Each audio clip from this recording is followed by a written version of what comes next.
Hello, I'm Sigrid Thornton. Welcome to What's Good For You.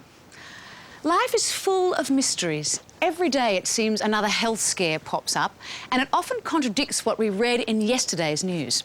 So that's what we're here for, to sort out the good health information from the misinformation and to answer your questions, big and small. So let's start with, does eating lots of sugar make kids go hyper? Parents are in no doubt. He just goes berserk. But what's the truth? Layla McKinnon goes looking for clues. In search of the perfect hangover cure. Generally, I find that no matter how much I drink, there's always some degree of hangover. I don't think I'm going to have a hangover. No. I'm a brave, very stupid man. You've seen him on the television hit The Block. Yeah. Oh. But now he's Dr. Andrew Rochford. And tonight he's getting stung by 5 blue bottles. This is just becoming ridiculous. All right, off you go. And former Test cricketer Michael Slater swaps the baggy green for running shoes. Okay, that's it for the grass, now the concrete. As he tests out the best surface to jog on. We've got some fantastic results, really interesting. Watch out, it's a result that'll make you think twice before putting on your runners. Also tonight, lots of helpful hints and information that reveal what's good for you. Hey, what's good for you? Did your mama tell you what's good for you? Did your mama tell you what's good for you? What's good for you?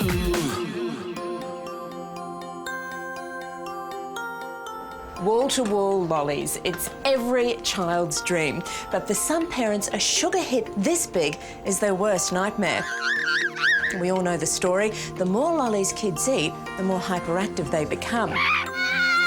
So tonight, we're asking the question, do lollies send our kids spiralling out of control on a sugar high, or are they simply a childhood treat? If there's one thing kids all around the world have in common, it's a sweet tooth. But when a 1970s study linked sugar consumption with hyperactivity, refined sugars suddenly came under scrutiny. Ever since then, parents have looked accusingly at the lolly jar as the cause of those massive meltdowns kids are famous for. God, what are they going to be like tonight after all of this to think? I can't wait. You're going to be chasing them around the block. Yeah, but I do think sugar affects them, especially if he eats a lot. I do think all the sugars affect them. I think they get a definite hit and a bit of a buzz from it. Take another one. And when they're at a party, they're so excited and they just run around like lunatics. He just goes berserk. And it can take a good 8 hours for it to wear off. Aussie mums think they've got it figured out, but are they right?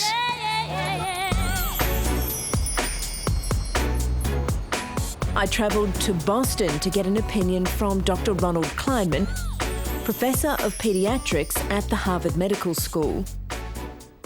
So why do parents think that it's sugar that's making their children go a bit nuts? Because when they're watching their children eat and run around, it's usually in a setting where the children are just having a great time. And so parents make the logical assumption that because they're having the sweet treat, they're very active. Too right, say these mums. Meet friends Veronica and Linda and their kids Ariana and Julia. I want to wear your coat. My coat? What do you mean? It doesn't fit you. How often would Ariana have treats like candy? Once a day, no more. And how does she react to a lot of sugar like that? Hyper. She gets really hyper. It's immediate hyperactivity. Then once I give it to her, it's obviously in her system and she's bouncing off the walls. Today, we're sending Ariana and her little friend Julia on an officially sanctioned trip to their local candy store. I think this is going to be big. I wish I could eat the whole store.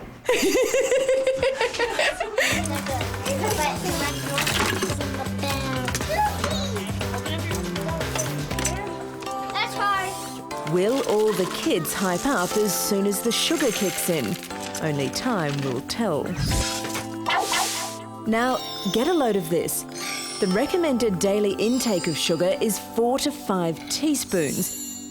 But many kids these days consume closer to 25 teaspoons a day. They'll get 10 teaspoons worth just by drinking 1 can of regular soft drink. Did your mama tell you what's good for you? Is this a familiar sight to any of you?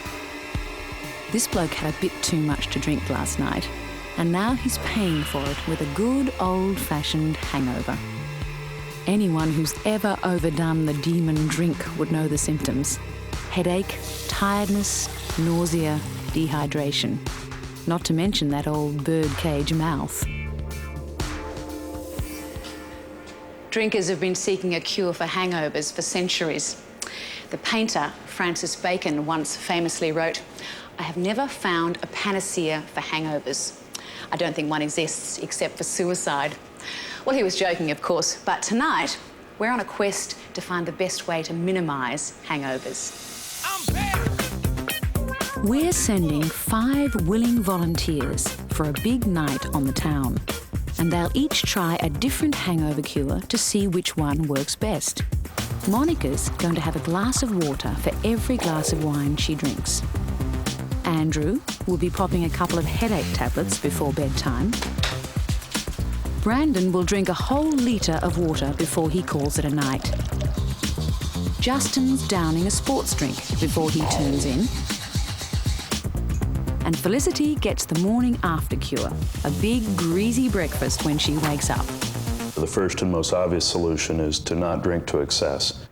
Dr. Jeffrey Weiss from Tulane University in New Orleans is a leading authority on the physiology of hangovers, and he's helped us devise a test for our guinea pigs.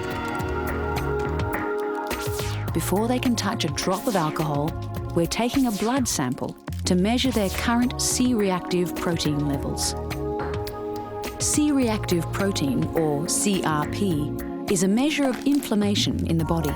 We do know that levels of alcohol, if high in the body, will elevate the CRP and it gives us, therefore, a surrogate marker for what degree of inflammation might be happening in the body.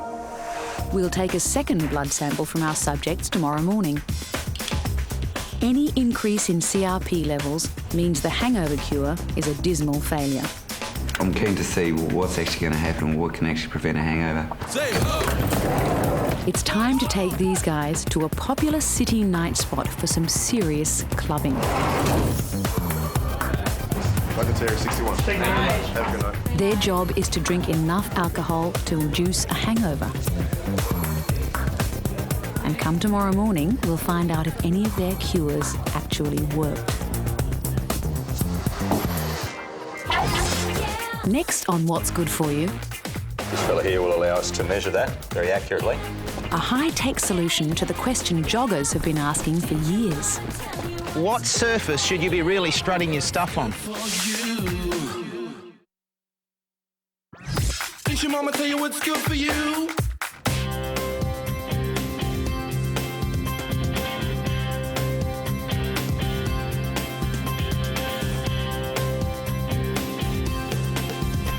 I'm someone who likes to keep fit. I enjoy a morning run. In fact, I'm even training for this year's City to Surf. Pretty impressive, huh? But you know, the joints aren't as young as they used to be. So if you're someone who enjoys running and wants to do it carefully, what surface should you be really strutting your stuff on? Every year, thousands of people slog it out for Australia's biggest road race, the City to Surf. Sports physios say it's their busiest time of the year. So what is it about jogging on concrete? Is it any worse than running on grass? Or sand, for that matter? This bloke's made up his mind. I would have done most of my training at the track. After 25 years of marathon running, Arnold Schrute needed serious knee surgery. And his doctor said it all came down to one thing. Obviously, I asked him the question, why would I have this? To which he said, well, you've been running on tar macadam and concrete for the last 25 years, and that's the result that you get. Is Arnold just unlucky, or are knee problems common amongst pavement pounders?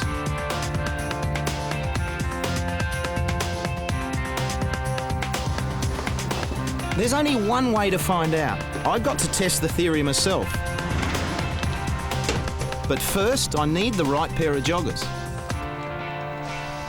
There we go, mate, ready to go. Alrighty, I'll just get you to stand here and just face that way, and I'll just have a quick look at your foot from behind. A visit to the podiatrist is essential for anybody who's serious about jogging. You'll find them in all the major centres, and they're a mine of information. The right shoe with greater support for those people who need it can have a 21% reduction in pain recurrence in Achilles tendonitis. Caleb's got me on the treadmill to analyse my running style. The good news is I don't have high or low arches.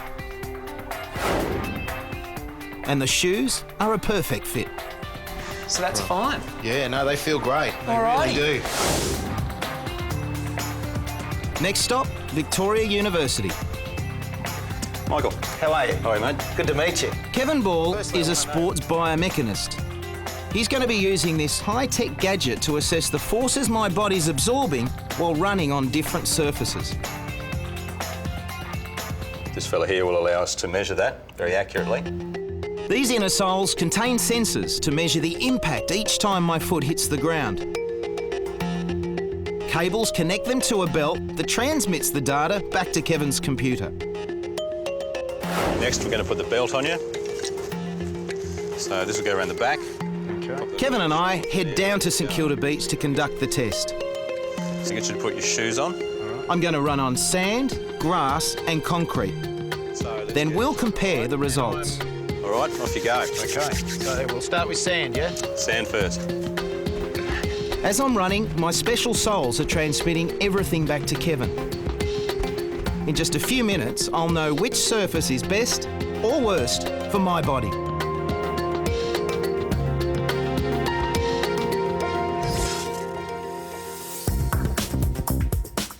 What's the best cure for a hangover? Hi, could I have another beer, please? 5 volunteers are testing out 5 different theories. Geez, generally I find that no matter how much I drink, there's always some degree of hangover. Our participants have to drink enough alcohol to guarantee a hangover. Hey, can I have a beer? And while they're getting there, some key behavioural changes start to emerge. Upstage. So whereabouts you from? Brandon is getting friendly with Felicity. And thanks to the alcohol, he's finding it very easy to make conversation. The initial 2 to 3 drinks is going to induce suppression of portions of the brain, and the frontal lobe appears to be particularly affected. When a drop of alcohol gets in the blood, that's right where it heads for, the frontal lobes. Almost as if its aim in life was to transform man back into an animal, to take away the reasoning powers and self-controls, or to use a highbrow word, inhibitions. Feel the beat, y'all. Move your body. Feel the beat, y'all. The more alcohol these guys consume, the more self-control they seem to lose. As the night progresses and somebody becomes more and more intoxicated, now they start to lose cerebellar function, that is balance. And so the ability to control the body in space as well as to walk straight. If lack of coordination is a measure of how bad your hangover will be, it's definitely time for these guys to go home.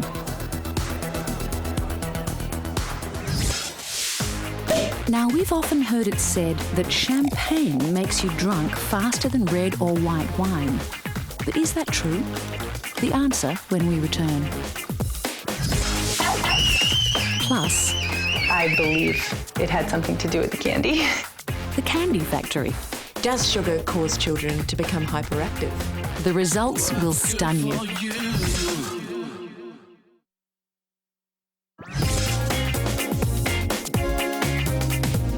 Question: will champagne make you tipsy quicker? Answer: yes. A bottle of sparkling wine has about 58 million bubbles in it. And every single bubble contains carbon dioxide, which accelerates your body's absorption of alcohol, leading to faster and more severe intoxication. All right, off you go. OK, so we'll start with sand, yeah? Sand first. I'm in Melbourne and I'm testing whether running on concrete is any harder on the body than sand or grass. First laps running pattern's typical.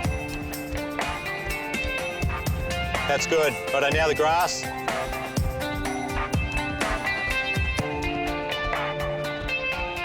Two more. Okay, that's it for the grass, now the concrete.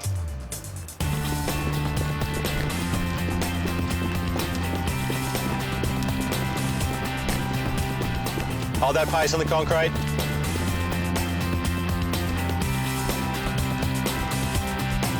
Okay, that's it. Come on in and have a look at the data. Yeah, that was hard work. But really good work, mate, because we've got some fantastic results, really interesting. I'm going to start with the sand, so we'll have a look at what happened with the sand. I averaged about 10 or 15 footsteps, just to get a good average of it, and you're hitting it about 2.2 times your body weight. Now, I tipped the scales at 83 kilos. So what Kevin's saying is that every time my foot hits the sand, it's absorbing an impact equal to a man more than twice my size, a 180-kilo gorilla. Oh, that's interesting with the sand. OK, let's move on to the grass. Well, basically, the grass is a little bit more, 2.4 times your body weight. A little bit more, which you'd expect, a firmer surface, so the ground reaction forces are a little bit higher. Concrete's 2.6 times your body weight, so another increase again, so it's stepping up. Wow, yeah. It's confirmed. Concrete is the worst surface you can run on, full stop. 0.2 of a body weight doesn't sound like too much, but if you consider that in a 2-kilometre run, you'll probably hit the ground 1,000 times. So that means you're putting through your body about 200 times body weight more on the concrete than on the grass. So that's when the forces become significant. Wow. There you go. Jeez, look how high the concrete is compared to the other two. Concrete is the yellow line on the graph. Just imagine how it would look after a 20-minute workout.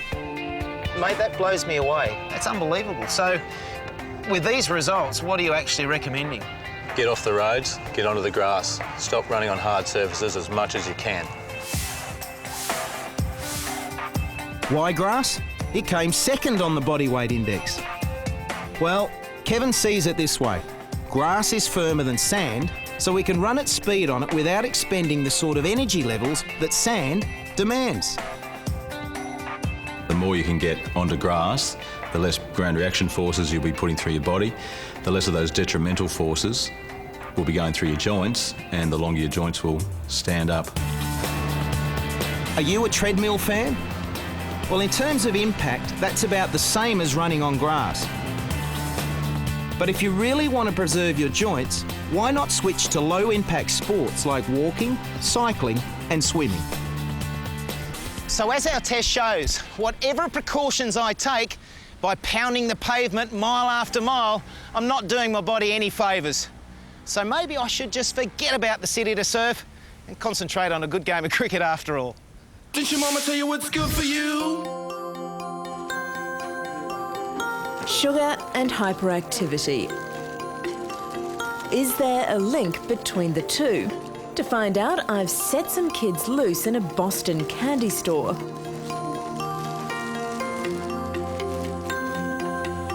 Now, they're managing to keep a lid on it during the actual eating bit, but it's a different story when the girls leave to go home.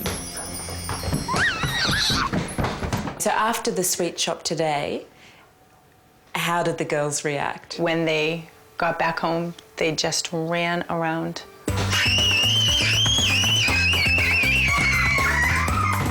Pretty hyper. Her and her friend are running up and down the hallway, screaming, top of their lungs. And they were very loud. They had a great time. Were they just excited to be together and having fun, or was it a result of the sweets as well? I believe it had something to do with the candy. So you think it affected them? Oh, yeah, definitely. So So it looks pretty cut and dried. Give your kids some lollies and they're bound to go hyper. But things aren't always what they seem. Back to Dr. Kleinman. There are no studies to show that sugar in the commonly eaten foods makes children overly active or causes them to be hyperactive and have attention deficit. In all the studies that have been done over the years, some kids were given sugar and some were given sugar substitutes. And you have somebody out there watching these kids but doesn't know that they've been fed the sugar or the control. They can't tell which kid had the sugar and which kid had the non-sugar. As Dr. Kleinman sees it, sugar's not the